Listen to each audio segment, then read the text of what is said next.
اعوذ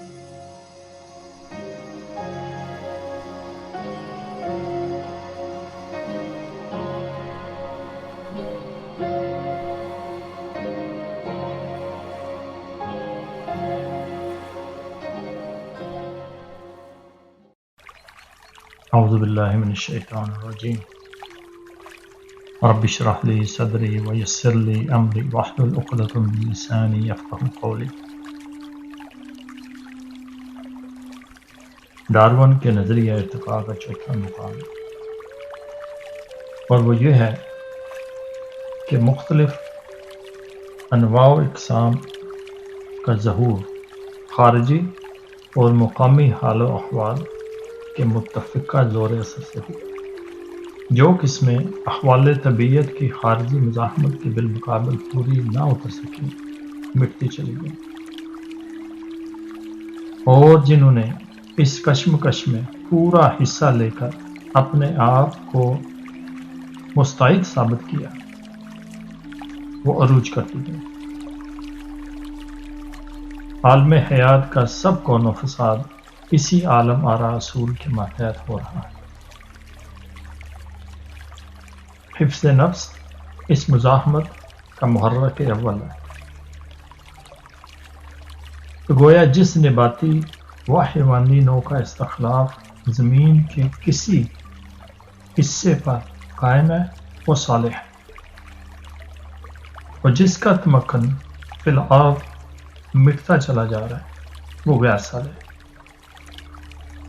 تو جو نوع سب سے متمکن، سب سے زیادہ مجاہد اور مستعد ہے، وہی اپنے دائرے کے اندر اصلح ہے، اس کا بقا قطعی ہے۔ فطرت خود بخود اس کا انتخاب کر کے اس کو بے خوف و خطر کر دے۔ سورہ اعراف میں ارشاد ہوا، اعوذ باللہ من الشیطان الرجیم وَلِكُلِّ أُمَّةٍ أَجَلٌ فَإِذَا جَاءَ أَجَلُهُمْ لَا يَسْتَأْخِرُونَ سَاعَةً وَلَا يَسْتَقْدِمُونَ يَا بَنِي آدَمَ إِمَّا يَأْتِيَنَّكُمْ رُسُلٌ مِّنكُمْ يَقُصُّونَ عَلَيْكُمْ آيَاتِي فَمَنِ اتَّقَىٰ وَأَصْلَحَ فَلَا خَوْفٌ عَلَيْهِمْ وَلَا هُمْ يَحْزَنُونَ۔ اس کا مفہوم ایسا ہے کہ ہر ایک گروہ کے مٹنے کی ایک میعاد مقرر ہے، وَلِكُلِّ أُمَّةٍ أَجَلٌ۔ پھر جب اس کی تباہی کے اسباب مکمل ہو چکتے ہیں تو اس سے ایک گھڑی نہ پیچھے رہ سکتے ہیں نہ آگے بڑھ سکتے ہیں۔ تو اے بنی آدم، ہم نے تو تم سے پہلے ہی کہہ دیا تھا کہ جب کبھی ہماری طرف سے تم ہی میں سے کوئی قاصد تمہارے پاس پہنچے اور ہمارے احکام تم پر واضح کر دیں، تو جس قوم نے ان احکام پر عمل کر کے حفظ نفس کی راہ اختیار کی اور صالح بن گئی، اس کو اس دنیا میں کسی قسم کا کوئی خوف نہیں۔ تو آپ اس سے اندازہ لگا سکتے ہیں کہ کتاب الہی نے کس التزام کے ساتھ استخلاف فی الارض کی شرط کو جا بجا صحیح و عمل، امتحان و ابتلا اور تگ و دو قرار دیا۔ اسی ضمن میں سورہ انعام کی ایک آخری آیت انتہائی قابل توجہ ارشاد ہوتا ہے، اعوذ باللہ من الشیطان الرجیم وَهُوَ الَّذِي جَعَلَكُمْ خَلَائِفَ الْأَرْضِ وَرَفَعَ بَعْضَكُمْ فَوْقَ بَعْضٍ دَرَجَاتٍ لِيَبْلُوَكُمْ فِيمَا آتَاكُمْ إِنَّ رَبَّكَ سَرِيعُ الْعِقَابِ وَإِنَّهُ لَغَفُورٌ رَحِيمٌ۔ جس کا مفہوم ایسا ہے کہ خدا پاک وہ عظیم خدا ہے جس نے تم کو اس زمین میں اپنا نائب اور قائم مقام مقرر کیا، جعلکم خلائف الارض، اور تم میں سے ایک قوم کو دوسری قوم پر کئی درجے فضیلت اس لیے دی کہ معیشت کی اس کشمکش میں وہ تمہاری ان قوتوں اور صلاحیتوں کا امتحان لے جو اس نے تم کو دی. فوق بعض درجات لیبلوکم فیما آتاکم. تو جانتے رہو کہ اگر تم اس ابتلا میں پورے نہ اتر سکے اور پیچھے رہ گئے تو تمہارا خدا جلد سزا دینے والا ہے. ان ربک سریع العقاب. اور اگر اپنی صحیح عمل کے باعث سبقت لے گئے تو اس میں کوئی شک نہیں کہ تمہارا رب بڑا مغفرت کرنے والا اور رحیم ہے. ڈارون کے فلسفہ ارتقاء کا 5واں بڑا مقام یہ کہتا ہے کہ انسان کی تکوین کم تر مخلوق کے ارتقاء سے یہ وہ ایسی چیز ہے اس کے بارے میں ہمارے بہت سے علماء اس کے بارے میں شک کرتے. ایک دفعہ پھر پڑھتا ہوں کہ انسان کی تکوین کم تر مخلوق کے ارتقاء سے مگر اس انقلاب عظیم کی تکمیل میں کرنا کرن گزر گئی حتیٰ کہ ایک نو کا انتقال اس سے اگلی نو میں بھی 1000 برس میں ہوا. اور ارتقاء کا یہ سلسلہ ابھی بند نہیں ہوا بلکہ جب تک زمین و آسمان موجود ہیں جاری رہے گا. اس نقطہ نظر سے بہت ممکن ہے کہ ایک مدت کے بعد انسان اپنی قوتوں، صلاحیتوں اور علم و عمل میں ارتقاء کرتے ہوئے اس سے بھی بہتر مخلوق بن سکے جو اپنی صفات میں اس کے بنانے والے کی ذات سے قریب تر. اب اس مقام کو ذہن میں رکھیں اور دیکھیں کہ اللہ تعالیٰ کی ذات قرآن پاک میں کیا فرماتی ہے. یہ سورہ سجدہ ہے. اعوذ باللہ من الشیطان الرجیم. اللہ الذی خلق السماوات والارض وما بینہما فی 6 ایام ثم استوى على العرش ما لکم من دونہ من ولی ولا شفیع افلا تتذکرون.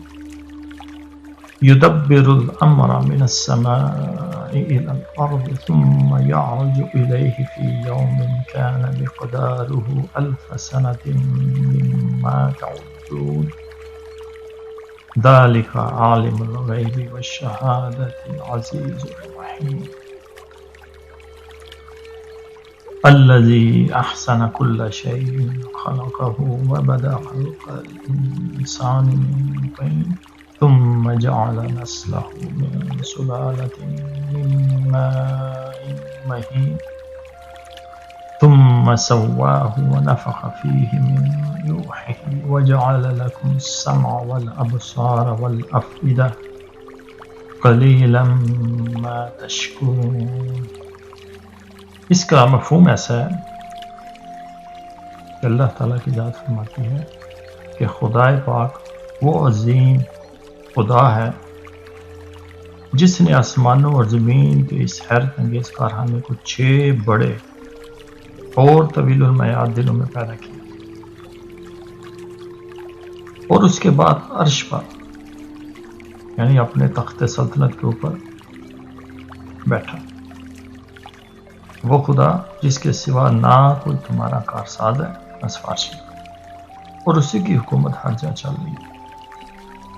تو کیا تم لوگ اس عالم آرا حکومت سے کچھ عبرت نہیں پکڑتے؟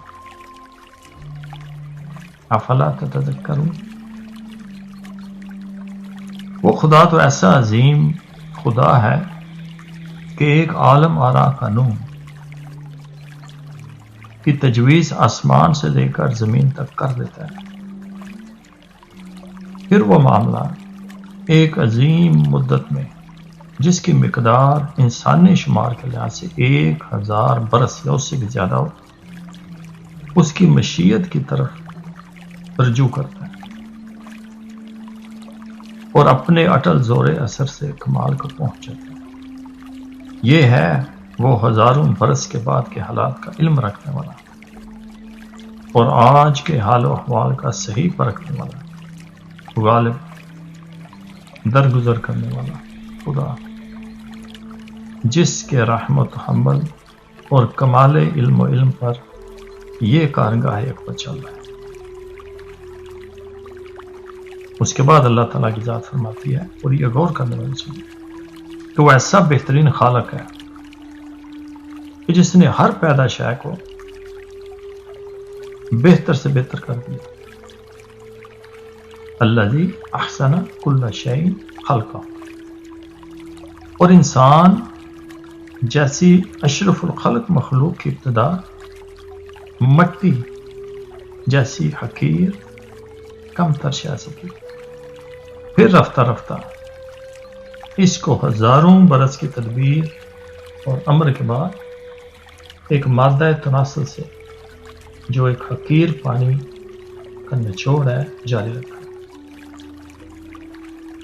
پھر اس میں بہترین تناسب قائم کیا، ثم سوا.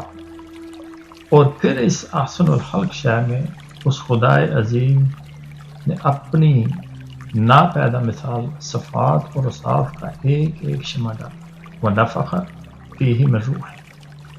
اور اس نے تم کو ان تمام مرحلوں سے گزار کر وہ عظیم الشان نامۂ الہی اور اوصاف کبریا کے وہ مظاہر عطا کیے جن کا نام کان ہے، آنکھ ہے اور ذہن سلیم.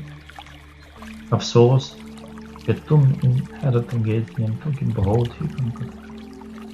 اب آپ سوچ سکتے ہیں کہ ان جلیل الشان آیات کے مطالب تک پہنچنا آسان کام ہے، جس میں انسان کی پیدائش کو اس قدر عظیم قرار دیا گیا ہے کہ آسمانوں اور زمین کی پیدائش کا اس سے مقابلہ کیا.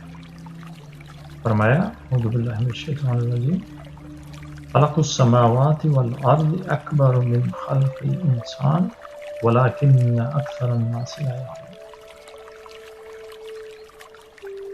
کہ لوگوں اگر تم مشاہدہ کرو تو لا محالہ اس نتیجے پر پہنچو گے کہ آسمانوں اور زمین کی تکوین کا سلسلہ انسان کے سلسلہ تکوین سے کہیں بڑھ کر ہے، لیکن انسانوں کی اکثریت اس کا علم نہیں رکھتی. آج اس علم جدید کی حیرت انگیز تحقیق میں بھی انسان بلکہ تمام حیوانات کو اسی تین لازم سے بنایا ہوا قرار دیتے ہیں. یعنی ہم نے انسان کو ایک لیس دار کیچڑ سے پیدا کیا. سورہ رحمان میں فرمایا خلق الانسان من صلصال کالفخار، کہ ہم نے انسان کو ایک ٹھیکری کی مانند بجتی ہوئی مٹی سے پیدا کیا. یہ بجتا ہوا لیس دار کیچڑ انسان کی تخلیق کا وہ سامان اول ہے جو ہر تالاب اور دلدل کی تہہ میں یا جھیلوں کے کنارے پر کثرت سے ملا.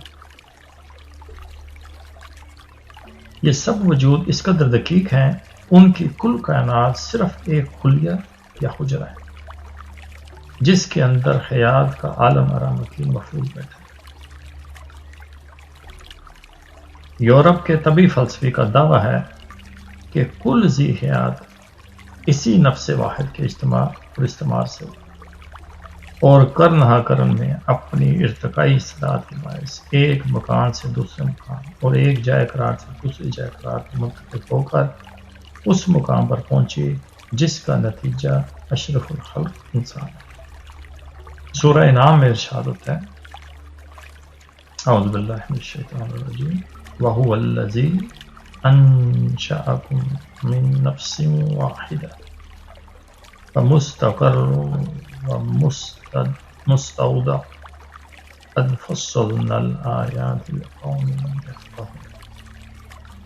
کہ لوگوں، خدا وہی عظیم خدا ہے کہ جس نے تم جیسے اشرف الخلق وجود کی ابتدا ایک نفس واحدہ سے کی، پھر اس نفس واحدہ کو ایک عارضی جائے قرار سے اور ایک مکان استقرار سے دوسری جائے قرار میں بدلا. فَمُسْتَقَرٌّ وَمَسْتَوْدَعٌ، حتیٰ کہ اسے آخری مکان قرار اور مستقل جائے تک پہنچا دیا. تو جو قوم ہمارے اعمال کو سمجھتی اور اس کا صحیح علم رکھتی ہے، اس کو ہم اپنی قدرت کے یہ عجوبات تفصیلاً بیان کر دیا.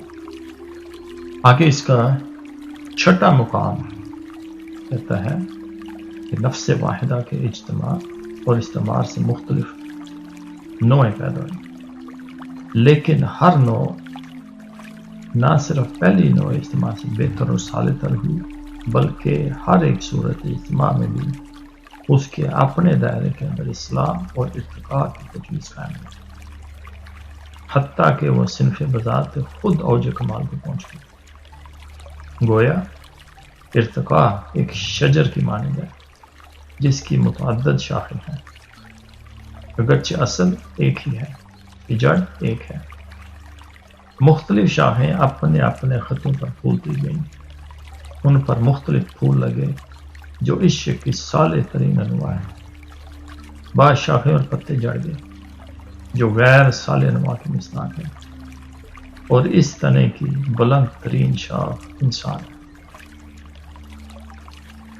اور اگر آپ وہ کتاب کا مطالعہ کریں تو اس کتاب کے سرور کے اوپر جو اس نے فوٹو بنائی ہوئی ہے وہ بھی ایک درخت کی ہے، جس کی سب سے اوپر والی برانچ میں اس نے انسان کی شکل بنائی ہوئی ہے۔ تو وہ کہتا ہے کہ جس قوم یا نسل کی حکومت صورتاً اور معناً اس زمین کے بر و بحر پر قائم ہے، آج وہی اصل ہے۔ اب سورہ نوح میں ایک بڑی، کیا اس کو کہنا چاہیے، یعنی کہ ایک بڑی ایک بلیغ قسم کی ایک آیت ہے۔ فرمایا اعوذ باللہ من الشیطان الرجیم واللہ انبتکم من الارض نباتا، کہ خدائے عظیم وہ خدا ہے جس نے انسانوں کو زمین سے ایک درخت کی طرح اگایا۔ اللہ اکبر۔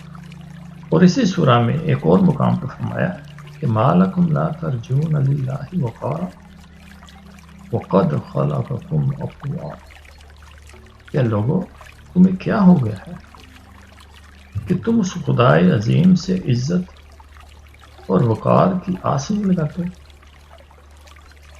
یعنی اس کے قانون پر چل کر بہترین بننے کی امید نہیں رکھتے، حالانکہ خدا یہ وہی خدا ہے جس نے تم کو کئی طریقوں اور تخلیق کے کئی مرتبوں سے مرتقا کر کے پیدا کیا۔ وَقَدْ خَلَقَكُمْ أَطْوَارًا، سورہ بنی اسرائیل میں فرمایا وَلَقَدْ كَرَّمْنَا بَنِي آدَمَ وَحَمَلْنَاهُمْ فِي الْبَرِّ وَالْبَحْرِ وَرَزَقْنَاهُمْ مِنَ الطَّيِّبَاتِ وَفَضَّلْنَاهُمْ عَلَى كَثِيرٍ مِّمَّنْ خَلَقْنَا تَفْضِيلًا، اور بے شک ہم نے بنی آدم کو اشرف المخلوق بنا کر بڑی ہی عزت دی۔ وَلَقَدْ كَرَّمْنَا بَنِي آدَم، اور ان کو اس پہنائے زمین کے بر و بحر پر قابض کر کے صحیح معنوں میں اس زمین کا حکمران کر، اعلیٰ سے اعلیٰ اس کو نعمتیں دی، اور اس کائنات عالم میں جس قدر مخلوق ہم نے پیدا کی ہے ان میں سے اکثر پر اس کو فضیلت عطا۔ تو سامعین، ابھی یہ سلسلہ جاری ہے، اور میرا خیال ہے کہ یہ 20 منٹ کی ٹاک ہو گئی ہے۔ انشاءاللہ تعالی جب بھی مجھے موقع ملا اس کا ایک اور حصہ ہے، اور اس سے یہ پایا تک مل کر پہنچ جائے گا۔ تو اجازت دیجیے، وما علینا الا البلاغ المبین۔ السلام علیکم۔